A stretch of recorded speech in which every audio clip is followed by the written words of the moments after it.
ये शानदार सा वीडियो तैयार किया गया है क्लास 10th के जितने भी स्टूडेंट हैं उनके लिए साइंस अर्थात कि विज्ञान के विषय के लिए। इस वीडियो में हम आपके क्लास 10th के साइंस के लिए मॉडल पेपर की चर्चा करेंगे और ये मॉडल पेपर आपके लिए सबसे बेहतरीन साबित होने जा रहा है, क्योंकि इस मॉडल पेपर को तैयार करते समय आपके आने वाले न्यू एग्जाम पैटर्न ध्यान में रखा गया है। साथ ही साथ आपके 100% साइंस के सिलेबस को कवर करने के साथ साथ इसमें आपके साइंस के प्रत्येक चैप्टर से प्रश्न मिल जाएंगे। यहाँ से तमाम प्रश्न आपको बोर्ड परीक्षा में देखने को मिल जाएंगे। तो आपके साइंस के मॉडल पेपर में शुरुआत होगा एग्जामिनेशन हॉल में भी सेक्शन ए के ऑब्जेक्टिव प्रश्न से। तो आज हम लोग इस मॉडल पेपर की सेक्शन ए की चर्चा कर रहे हैं, ऑब्जेक्टिव प्रश्न।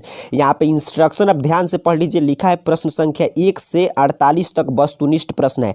इनमें से किन्हीं 40 प्रश्नों का उत्तर देना है। प्रत्येक प्रश्न के साथ 4 विकल्प दिए गए हैं, जिनमें से एक सही है। प्रत्येक प्रश्न 1 अंक का है, अर्थात कि इंस्ट्रक्शन में बताया जा रहा है कि 48 तक ऑब्जेक्टिव प्रश्न है आपका सेक्शन ए में, और इसमें से आपको किन्हीं 40 प्रश्न का उत्तर देना है। ऐसा ही इंस्ट्रक्शन आपको एग्जामिनेशन हॉल में भी मिलेगा। यहाँ पे यही इंस्ट्रक्शन इंग्लिश में लिखा गया कि question number 1 to 48 are of objective type, answer any 40 questions. इस question has 4 option out of which only 1 is correct. Each question carries 1 mark, 40 into 1 is equal to 40। चलिए अब प्रश्न की चर्चा करते हैं। फिर मैं बता दे रहा हूँ, एक एक प्रश्न बड़ा ही महत्वपूर्ण है आपके बोर्ड परीक्षा के लिए, अतः सभी प्रश्न का आप उत्तर देने का प्रयास कीजिएगा। यदि आपके पास OMR सीट होगा तो OMR सीट में भरते चलिए या कॉपी पर लिखते चलिए। अंत में जरूर अपने नाम के साथ नीचे कमेंट बॉक्स में बता दीजिएगा कि आपका कुल कितना प्रश्न 40 में से सही हुआ है। पहला शानदार सा प्रश्न आपके सामने आ गया। कह रहा है प्रकाश का वेग न्यूनतम होता है। पूछा है, ऑप्शन दिया गया, इसमें प्रकाश का वेग न्यूनतम किसमें होता है? तो इस प्रश्न का सही आंसर हो जाएगा ऑप्शन डी, कांच में। कहां प्रकाश का वेग न्यूनतम होता है? तो कांच में। एक एक प्रश्न महत्वपूर्ण है, याद करते चलिए। चलिए दूसरा नंबर प्रश्न है, चित्र में कौन लेंस के मुख्य फोकस बिंदु की संख्या होती है? तो लेंस के मुख्य फोकस बिंदु की संख्या 2 होती है। इसी आधार पे हम कहते हैं लेंस 2 प्रकार के होते हैं, उत्तल लेंस, अवतल लेंस। तो इसका सही आंसर हो जाएगा ऑप्शन ए। आगे बढ़ेंगे, तीसरा नंबर प्रश्न है, जिससे विद्युत धारा प्रवाहित होती है वह पदार्थ क्या कहलाता है? आपसे पूछ रहा है। तो वह पदार्थ जिससे विद्युत धारा प्रवाहित होती है वो सुचालक कहा जाता है विद्युत का। तो इसका सही आंसर हो जाएगा ऑप्शन ए। चौथा नंबर प्रश्न कर रहा है, एक साधारण प्रिज्म कितने सतह से घिरा होता है? तो इस प्रश्न का सही आंसर हो जाएगा ऑप्शन सी। एक साधारण प्रिज्म कितने सतह से घिरा होता है? 5 सतह से। तो इसका सही आंसर आपको कर देना है ऑप्शन सी। 5 नंबर प्रश्न है, इंसुलिन की कमी से होता है, इंसुलिन की कमी से मधुमेह रोग होता है। तो इसका सही आंसर हो जाएगा ऑप्शन ए। आगे बढ़ेंगे, छठा नंबर प्रश्न है, एंड्रोजन है। एंड्रोजन क्या है? नीचे ऑप्शन आपको दिखाई दे रहा है।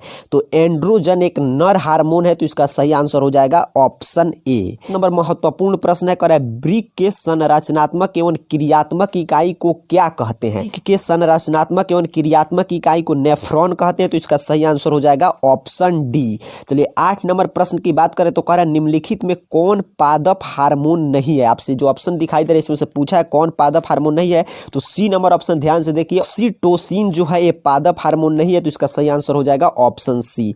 9 नंबर प्रश्न है, बीज रहित फलों को बनने को क्या कहते हैं? तो बीज रहित फलों को बनने को हम कहते हैं अग्र प्रभाविकता। तो इसका सही आंसर हो जाएगा ऑप्शन सी। नंबर प्रश्न पे ध्यान दीजिए। 10 नंबर प्रश्न कह रहा है, निम्नलिखित में कौन लैंगिक जनन संचारित रोग है? एड्स और गोनोरिया, जो दोनों ए और बी ऑप्शन दिखाई दे रहा है, ये दोनों रोग लैंगिक जनन संचारित रोग है। तो इसका सही आंसर हो जाएगा ऑप्शन डी, ए और बी दोनों। अभी तक जो भी स्टूडेंट इस वीडियो को लाइक नहीं किए वो जरूर इस वीडियो को लाइक कर दें, क्योंकि आप जितना ही ज्यादा वीडियो को लाइक करते हैं हम आपके लिए उतना ही प्रयास करेंगे कि शानदार शानदार प्रश्नों का मॉडल सेट जो सभी मार्केट में उपलब्ध मॉडल पेपर से बेहतरीन हो, वैसा मॉडल पेपर लिए हम लेकर आते हैं। तो वीडियो को लाइक जरूर कर दीजिएगा, और साथ ही साथ चैनल पर नए हो तो इसे सब्सक्राइब कर बेल आइकन जरूर प्रेस कर लीजिएगा, क्योंकि आपके लिए ऐसे ही महत्वपूर्ण क्लास यहाँ पे देखने को मिलते रहता है। चलिए आगे बढ़ेंगे। 11 नंबर प्रश्न, आधुनिक आवर्त सारणी में कुल समूह है। आपसे पूछ रहा है कि आधुनिक आवर्त सारणी में कुल कितने समूह है? तो इसका सही आंसर हो जाएगा ऑप्शन ए, 18। कितना समूह है? Option A 18। और यहाँ पे एक प्रश्न मैं आपसे पूछ रहा हूँ जिसका जवाब आप नीचे कमेंट बॉक्स में दीजिएगा कि आधुनिक आवर्त सारणी को किसने तैयार किया था। मैंने क्या आपसे प्रश्न पूछा, ध्यान से समझ लीजिए। आधुनिक आवर्त सारणी को किसने तैयार किया था? इसका जवाब आपको नीचे कमेंट बॉक्स में देना है। चुंबकीय क्षेत्र का SI मात्रक इस साल के लिए बड़ा महत्वपूर्ण प्रश्न है। तो इसका SI मात्रक होता है Tesla. Option A right answer हो जाएगा क्वेश्चन नंबर 12 का। चलिए आगे बढ़ेंगे। 13 नंबर प्रश्न है, लघु पतन अर्थात कि शॉर्ट सर्किट के समय परिपथ में विद्युत धारा का मान क्या होता है? आपसे पूछा जा रहा है। तो शॉर्ट सर्किट अर्थात कि लघु पतन के समय परिपथ में विद्युत धारा का मान बहुत अधिक बढ़ जाता है। तो इसका सी आपको सही आंसर याद रखना है। चलिए आगे बढ़ेंगे। 14 नंबर प्रश्न है, विद्युत चुंबकीय प्रेरक की खोज किसने की थी? तो आपके विद्युत चुंबकीय प्रेरक की खोज फैराडे ने की, तो इसको याद कर लीजिए। इसका सही आंसर हो जाएगा, जब एग्जामिनेशन में पूछेगा तो ऑप्शन ए फैराडे ने। नंबर प्रश्न आपसे पूछा जा रहा है, पवन विद्युत जनित्र में पवन की चाल कम से कम होनी चाहिए। मतलब कि पवन विद्युत जनित्र में आपसे पूछा है कि हवा का चाल कम से कम क्या होना चाहिए। इसका सही आंसर हो जाएगा ऑप्शन ए 15 किलोमीटर प्रति घंटा कम से कम होना चाहिए। 16 नंबर प्रश्न भी महत्वपूर्ण प्रश्न है, कह रहा है नौरा नाभिकीय विद्युत संयंत्र किस राज्य में स्थित है? तो आपके बी महाराष्ट्र में स्थित है, तो इसका सही आंसर हो जाएगा ऑप्शन बी। 17 नंबर प्रश्न कह रहा है, निम्नलिखित में से कौन सा बूझा हुआ चूना है? आपसे में से आपको बतलाना है कि कौन बूझा हुआ चूना है, तो इसका सही आंसर देखिए ऑप्शन बी पे आपको दिखाई दे रहा है CaOS2 बूझा हुआ चूना है, तो बी आपको सही आंसर कर देना है। 18 नंबर प्रश्न है, सल्फेट क्रिस्टल का रंग क्या होता है? आपसे पूछा है, बड़ा महत्वपूर्ण प्रश्न है। फेरस सल्फेट क्रिस्टल का रंग क्या होता है? तो हरा रंग होता है, याद कर लीजिए। तो 18 नंबर प्रश्न का सही आंसर हो जाएगा ऑप्शन बी। 19 नंबर प्रश्न की बात करें तो पूछ रहा है, निम्नलिखित में कौन क्षारक है? ZNO जो ऑप्शन दिखाई दे रहा है उसमें से ZNO है, तो ये इसका सही आंसर कर देना है। चलिए 20 नंबर प्रश्न है, बड़ा महत्वपूर्ण प्रश्न कर रहा है, कोई विलयन लाल लिटमस को नीला कर देता है, उसका pH मान क्या होगा? आपसे पूछा है, तो देखिए ऑप्शन के अनुसार कोई भी विलयन यदि लाल लिटमस को नीला करता है तो उसका मान 7 से अधिक होगा, तो इसमें ऑप्शन दिखाई दे रहा है ऑप्शन डी, अर्थात कि 20 का डी सही आंसर हो जाएगा 10। आगे बढ़ेंगे 21 नंबर प्रश्न। 21 नंबर प्रश्न है, बॉक्साइट निम्नलिखित में से किस धातु का अयस्क है? तो बॉक्साइट आप जानते हैं एल्युमिनियम का अयस्क है, तो इसका सही आंसर आपको कर देना है ऑप्शन सी राइट आंसर हो जाएगा।